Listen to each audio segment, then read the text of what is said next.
Olá, bom final de tarde, seja bem-vindo. Estamos no ar com mais uma edição do Destaque Rural Notícias. A partir de agora, a edição de hoje, sexta-feira, dia 27 de julho. As notícias e as informações do dia, entrevistas do agronegócio, também da economia, previsão do tempo e as cotações a partir de agora. Destaque Rural Notícias. Patrocínio Bortolini Imóveis. Vamos começar trazendo uma informação internacional. Foi divulgado hoje um dado pelo USDA, que é o Departamento de Agricultura dos Estados Unidos, que a colheita de trigo de inverno nos Estados Unidos atingiu 80% já da área prevista para a cultura, se considerar a data de 22 de julho, registrando um avanço semanal bem significativo. Na semana anterior ele estava em 74%. Os dados, então, como eu disse, são do USDA e, segundo o departamento, no mesmo período do ano passado, o percentual era de 83% e a média dos últimos 5 anos gira em torno de 79%. Eu tenho também aqui uma informação que foi divulgada pelo CPEA, Exalc e USP, de que o PIB, volume do agronegócio brasileiro, deve crescer 3,4% neste ano de 2018, de acordo com estimativas realizadas pelo Centro de Estudos Avançados em Economia Aplicada, o CPEA, Exalc e USP, como eu falei. Os dados também e essas informações são em parceria com a Confederação da Agricultura e Pecuária do Brasil, a CNA, com base em dados do primeiro quadrimestre de 2018. Bom, segundo então pesquisadores do CPEA, o impulso para a alta do agronegócio, 3,4%, está vindo de elos industriais. Isso porque se estima uma leve queda apenas para o segmento primário. E desde o segundo semestre do ano passado, a agroindústria vem acompanhando essa recuperação mais lenta da economia brasileira. E a expansão agroindustrial, tem impulsionado ainda o segmento de agroserviços, em que se estima aí um crescimento de 4,1% neste ano de 2018, refletindo inclusive a maior demanda por serviços de transporte e comercialização por causa da elevação da produção.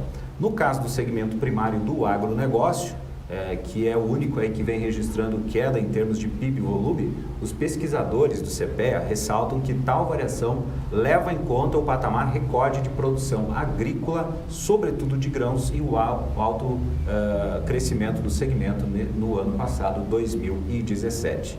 Essa análise que foi feita, ela contempla dados que são de janeiro a abril, mas agentes de mercado já avaliam que um dos desafios mais importantes ao longo deste ano vai ser então a acomodação de possíveis elevações nos custos de produção por causa da questão do tabelamento dos fretes, os fretes mínimos, reivindicado pelos caminhoneiros durante aquela paralisação que aconteceu, e espera-se como efeito de tal medida os elos do agronegócio sejam afetados, tanto em receita como em intermediários, conforme então essa análise que foi divulgada hoje pelo CPEA Exalc. Vamos agora falar de uma entrevista que foi feita pelo Leonardo Vink, nosso colega que está aqui hoje, para falar sobre um assunto muito importante e interessante, que inclusive vem sendo discutido cada vez mais, que é o emprego da tecnologia no campo. Leonardo, que bom que você está aqui, obrigado por ter vindo aí. Boa tarde, Cris, boa tarde à nossa audiência do Destaque Rural Notícias.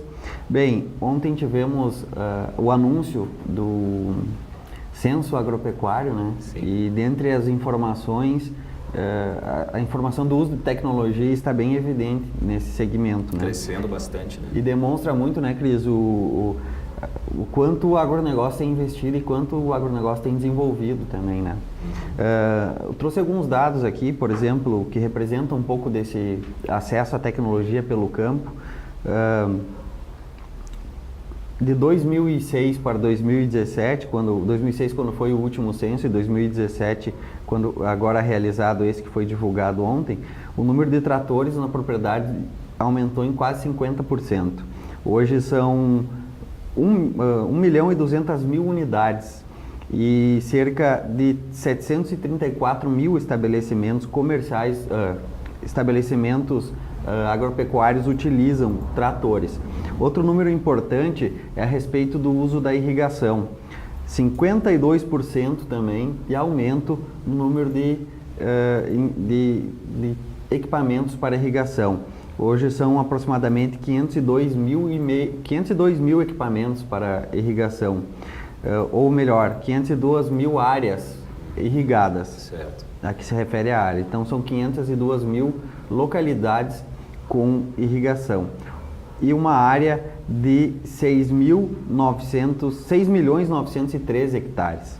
Então, temos aí já a questão da irrigação tem uma tecnologia mais empregada e também porque não é todo lugar que se pode ter irrigação, depende de vários fatores como liberação, de vários órgãos que fiscalizam isso. E em terceiro ponto, a questão do uso da internet nas propriedades. Esse um número maior, com muito mais importância também. Hoje tivemos um aumento então de 1.700%, Cris, passando de 75 mil em 2016 para 1.425 produtores que declararam ter acesso à internet em 2017. Esse número é muito importante. Expressivo, né? Expressivo. A internet hoje ela não é importante só para se ter o uso de tecnologia na propriedade, mas também como um fator de conforto no campo, um fator de inclusão, né? Então tem acesso a muita coisa e isso é um dado muito importante. Para falar um pouco da importância da conectividade no campo e também dessa tecnologia, nós conversamos com o Matheus Barros, ele que é líder de Climate, que é o braço de tecnologia da Monsanto. E ele falou um pouco hoje à tarde, dando uma entrevista a respeito da importância dessa conectividade no campo. Por favor, vamos assistir então a um trecho da entrevista. Que o acesso à internet influencia na agricultura 4.0? Ela é tudo, né, Leonardo? E esse dado realmente que você está dividindo do censo, eu não tinha olhado, obrigado por compartilhar, realmente é impressionante, mais de 1 milhão de fazendas já com ponto de internet na propriedade. Isso é um salto muito grande que vai contribuir muito rapidamente para o advento da 4.0. A fala dele está correta, realmente a conectividade ela vai realmente impulsionar o que a gente chama de tempo real. A conectividade ela vai sem dúvida, favorecer muitos agricultores brasileiros. O que a nossa experiência está mostrando, Leonardo, é que a gente já está há 2 anos no Brasil trazendo essas soluções de internet das coisas, Big Data do campo, e que, passo a passo, a gente já está conseguindo mostrar o valor de todas essas soluções digitais, mesmo no ambiente offline. Porque antes, um agricultor ele tinha essa informação, boa parte dessas informações no final da safra, mas agora, tendo a internet na fazenda, no escritório, ele pode coletar as informações no ambiente offline, levar para o escritório da fazenda, sincronizar e já mudar a rotina do trabalho no dia seguinte. É um ganho muito significativo para o agricultor, muito significativo, Leonardo, que a gente tem recebido excelentes comentários dos nossos clientes.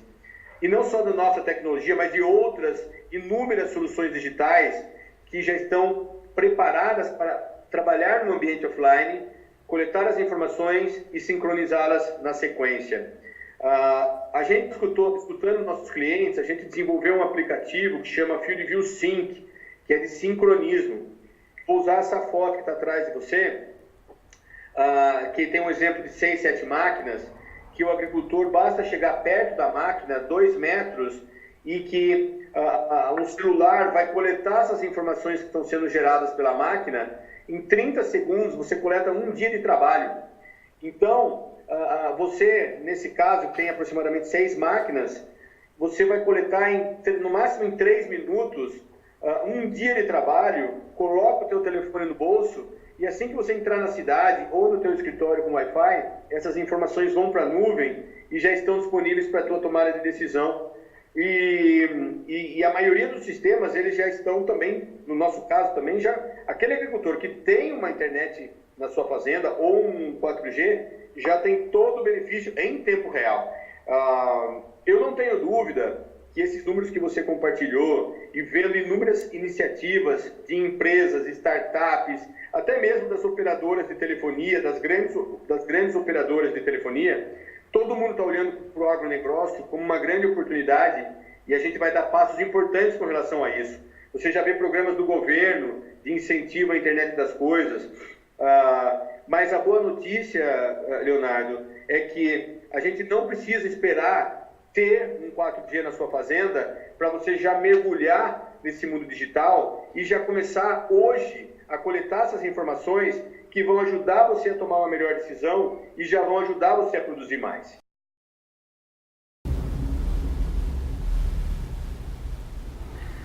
Bem, Cris, esse então foi um dos trechos que conversamos com o Matheus, então, durante essa entrevista hoje à tarde.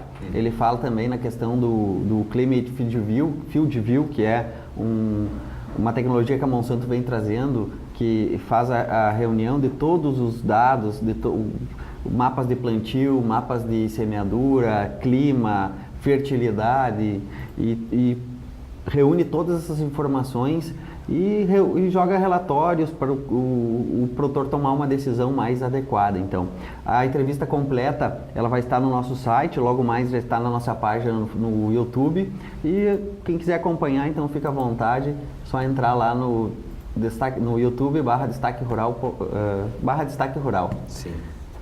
Então tá certo, Leonardo, muito obrigado. Certamente um assunto bem importante, interessante e atual, né? Muito atual aí para o agronegócio. Obrigado. Certo, Cris. Boa tarde a todos e até segunda-feira. Então tá certo, até. Bom, continuando com as informações que estamos trazendo de hoje, do dia, aqui no Destaque Rural Notícias, foi divulgado hoje sobre que a área rural dedicada à vegetação nativa atinge já 218 milhões de hectares. São dados de novas inserções de imóveis no Sistema Nacional de Cadastro Ambiental Rural, que é o SICAR, ao longo de um ano, revelando que a participação do setor rural brasileiro na preservação ambiental é maior do que o estimado na primeira análise. No mês de fevereiro deste ano, agricultores, pecuaristas, também silvicultores e extrativistas destinavam à preservação da vegetação nativa mais de 218 milhões de hectares, o equivalente aí a 1/4 do território nacional, ou 25,6%. Os números foram coletados pela Embrapa Territorial de São Paulo, a partir das informações mantidas, então, no SICAR, pelo Serviço Florestal Brasileiro. Em média, é como se cada produtor rural utilizasse apenas metade das suas terras. A outra metade é ocupada com áreas de preservação permanente, às margens de corpos de água e também topos de morros. Reserva legal também, vegetação excedente. O Centro de Pesquisa estimou o valor do patrimônio fundiário imobilizado em preservação ambiental e chegou à cifra de 3 trilhões e 100 bilhões de reais. A produção de celulose no Brasil cresceu 7,8% nos primeiros 6 meses de 2018, no comparativo anual, somando 10,4 milhões de toneladas, de acordo com dados divulgados hoje pela Indústria Brasileira de Árvores, o IBA. No mês de junho, a produção de celulose registrou aí um acréscimo de 11% em relação ao mesmo período do ano anterior, totalizando 1.800.000 toneladas. Em volume, as exportações de celulose cresceram 13,3% no semestre ante igual período do ano anterior, somando aí 7,7 milhões de toneladas. Em junho, as exportações do produto cresceram 6,1% no comparativo anual. Entre janeiro e junho, as exportações da indústria de base florestal cresceram 34% em relação ao mesmo período do ano passado. Somaram aí 5,5 bilhões de dólares. No período foram apurados avanços de 43,9% no segmento de celulose, 8% em papéis e painéis de madeira, e 5,7% no papel. E essa representatividade do setor também cresceu no período, totalizou aí 4,8% da balança comercial brasileira e 11% da balança comercial do agronegócio. No acumulado de janeiro a junho, a balança comercial do setor ficou em 4 bilhões e 900 milhões de dólares, um crescimento de 37,5%, e aí então esse setor representando 11% de todo esse valor aí da balança comercial do agronegócio. Outra informação também agora é sobre café, a promoção comercial dos cafés especiais brasileiros no mercado externo, com inclusive reforço da imagem dos grãos nacionais de alta qualidade, está garantida por mais 2 anos, até 2020. Isso foi possível por meio da renovação do projeto setorial Brasil, The Coffee Nation. Um documento nesse sentido foi assinado nessa semana, na última quarta-feira, em São Paulo, entre a Associação Brasileira de Cafés Especiais e também a Agência Brasileira de Promoções de Exportações e Investimento, que é a Apex Brasil. Para finalizar as informações do agronegócio de hoje, dessa sexta-feira, nós temos o comentário do professor Elmar Luiz Flos. Vamos acompanhar.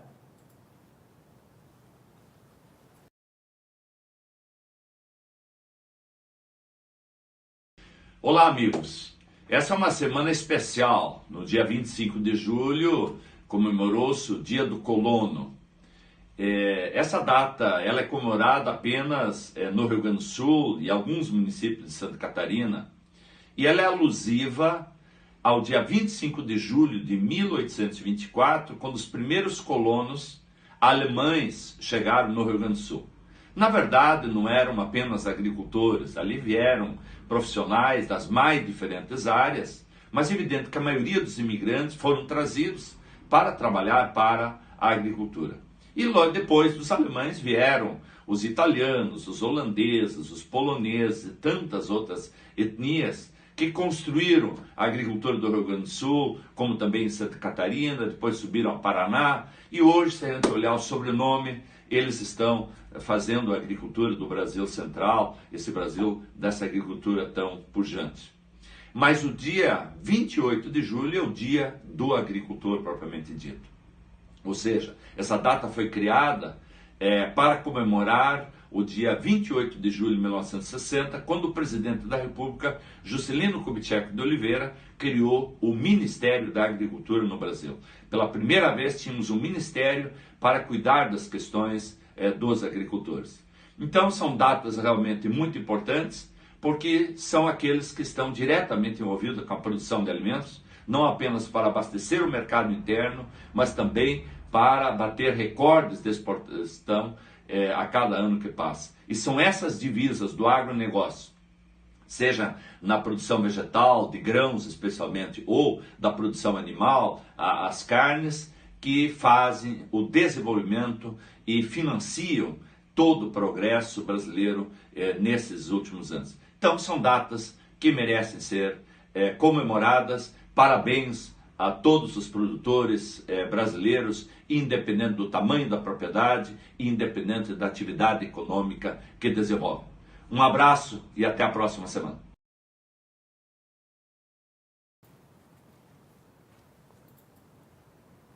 Quer diversificar os seus investimentos com segurança e rentabilidade? Saiba mais sobre o mercado imobiliário com uma das maiores empresas do segmento no estado do Rio Grande do Sul. Investimento seguro e descomplicado é na Bortolini Imóveis. Você pode saber mais, conhecer, acessando o site bortoliniimoveis.com.br.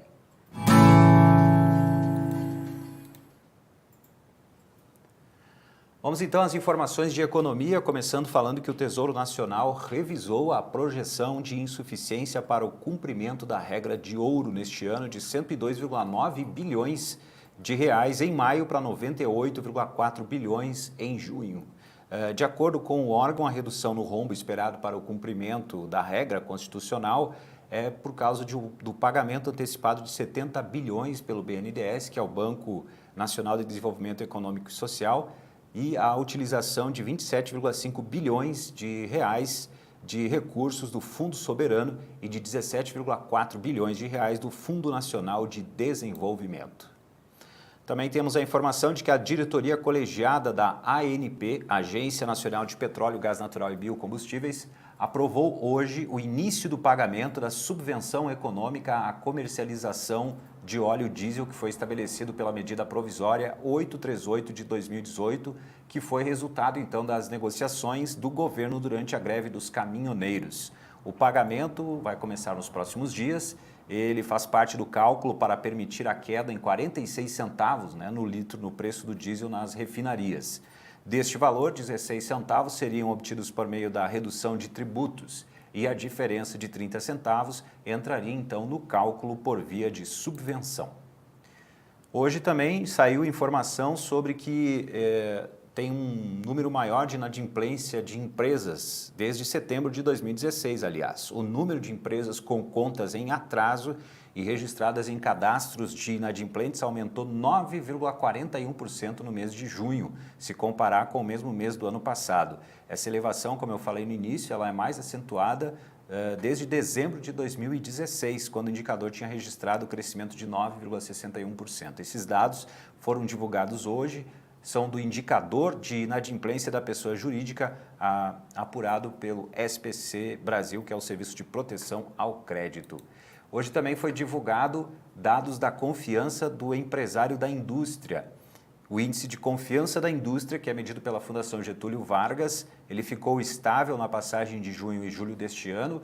O indicador manteve-se em 100,1 pontos na escala de 0 a 200 pontos. De junho para julho, teve aumento da confiança em 11 segmentos dos 19 pesquisados e 8 tiveram queda. O índice da situação atual, que mede a confiança do empresário da indústria no momento presente, avançou 3,9 pontos e chegou a 99 pontos. Depois, segundo a FGV, a normalização dos estoques veio depois da greve dos caminhoneiros, que ocorreu de maio, foi o principal motivo aí que fez com que o índice tivesse a alta, o índice de situação atual. E o índice de expectativas, ela mede a confiança dos empresários em relação aos próximos meses, teve um recuo de 3,9 pontos, passou para 101,1 pontos. O principal motivo para esta queda, segundo a FGV, foi o recuo da expectativa em relação à evolução do pessoal ocupado. Sobre o nível de capacidade da utilização da capacidade instalada, recuou 0,5 ponto percentual de junho para julho, passou para 75,7 pontos. Temos também dados que foram divulgados hoje pelo Banco Central, de que a taxa de juros do cheque especial voltou a cair no mês de junho. A taxa chegou a 304,9% no ano, teve uma redução aí de 7 pontos percentuais. Essa é a menor taxa desde março de 2016. Também foi divulgado pelo próprio Banco Central de que a taxa média do rotativo do cartão de crédito também caiu. Chegou a 291,9% ao ano, com redução de 11,7 pontos percentuais em relação ao mês de maio. Agora vamos saber como é que ficou o índice Ibovespa, a Bolsa de Valores, nesta sexta-feira.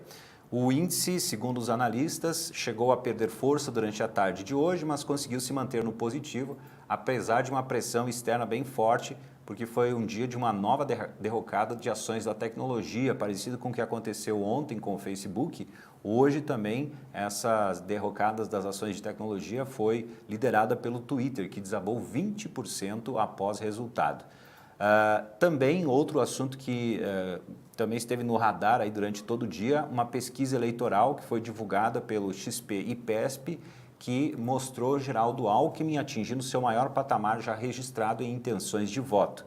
Esses dados, segundo os analistas, foi o que animou os investidores e sustentou então a valorização da Bolsa. Então, o índice Ibovespa fechou hoje com ganhos de 0,58% aos 79.669 pontos.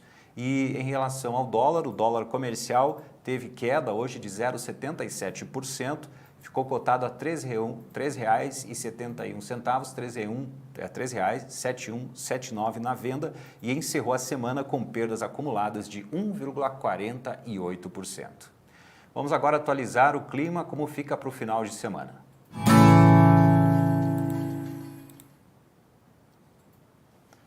Vamos à previsão do tempo. Então a gente começa aqui pela região sul, para amanhã, sábado, dia 28 de julho. Tem um mapa mostrando ali que tem previsão de chuva no Rio Grande do Sul, parte de Santa Catarina e também parte do Paraná. Frente fria deixa o céu carregado desde cedo no centro-sul, leste e oeste do Rio Grande do Sul. Nas demais áreas do estado, no centro-sul e sul de Santa Catarina e sul do Paraná, o sol aparece mais forte. Nessas duas regiões, chove a partir da tarde. Vamos ver então como fica agora o sul no domingo, dia 29 de julho. Frente fria deixa o céu cheio de nuvens e provoca chuva, principalmente pela manhã no nordeste do Rio Grande do Sul, no centro-leste e sul de Santa Catarina e no centro-norte, sul e leste do Paraná. Céu nublado e chuvisco no sul do Rio Grande do Sul. Sol e diminuição de nuvens nas demais áreas. Vamos agora à previsão para a região centro-oeste para amanhã, sábado, dia 28. A a gente vê que é tempo bom. A aproximação de uma frente fria traz nebulosidade para o sul do Mato Grosso do Sul, mas sem chuva. Nas demais áreas da região, o sol aparece com poucas nuvens, faz calor e a umidade do ar fica baixa, entre 20% e 30% nas horas mais quentes do dia. E agora, para domingo, dia 29, na região centro-oeste, a previsão diz assim: sol entre nuvens, com diminuição de temperatura no centro-sul e oeste de Mato Grosso do Sul. As demais áreas do centro-oeste têm sol e tempo firme sem chuva. Se você quiser diversificar os seus investimentos com segurança e rentabilidade, você pode saber mais sobre o mercado imobiliário com uma das maiores empresas do segmento no estado do Rio Grande do Sul. Investimento seguro e descomplicado é na Bortolini Imóveis. No site bortoliniimóveis.com.br tem mais informações.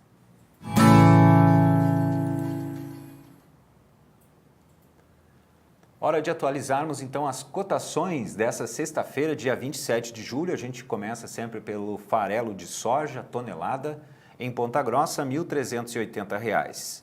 Em Paranaguá, R$ 1.390. A saca de soja em Passo Fundo, R$ 81,50. Em Paranaguá, R$ 88,00. Em Rio Grande, R$ 87,50. E em Rondonópolis, R$ 76,00. A saca do milho em Passo Fundo, R$ 39,00. Em Ponta Grossa, R$ 37,00. E em Rondonópolis, R$ 25,50. Agora o trigo, tonelada, em Santa Rosa, R$ 900,00. Em Dourados, R$ 1.030. Em Cascavel, R$ 1.050. E em Carazinho, R$ 900,00. Agora o arroz em casca, em Pelotas, R$ 42,45 é a cotação. Em Cachoeira do Sul, R$ 42,80 e em Jaraguá, R$ 40,00. Indo agora para o feijão carioca em Ponta Grossa, R$ 70,00. O feijão preto em Santa Maria, R$ 125,00 e em Lagoa Vermelha, R$ 135,00. Agora o boi gordo, a arroba em Barretos, R$ 143,00. Em Tocantins, R$ 130,00. E no Rio Grande do Sul, o quilo R$ 4,85. O suíno vivo no interior do Rio Grande do Sul, R$ 2,95. O suíno vivo média do estado do Rio Grande do Sul, R$ 2,80 o quilo. O frango vivo no Rio Grande do Sul, R$ 2,95 e o frango vivo em São Paulo, R$ 3,00.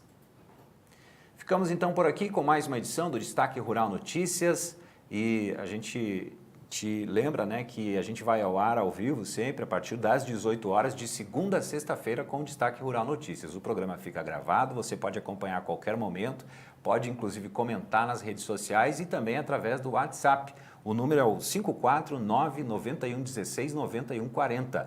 549-9116-9140.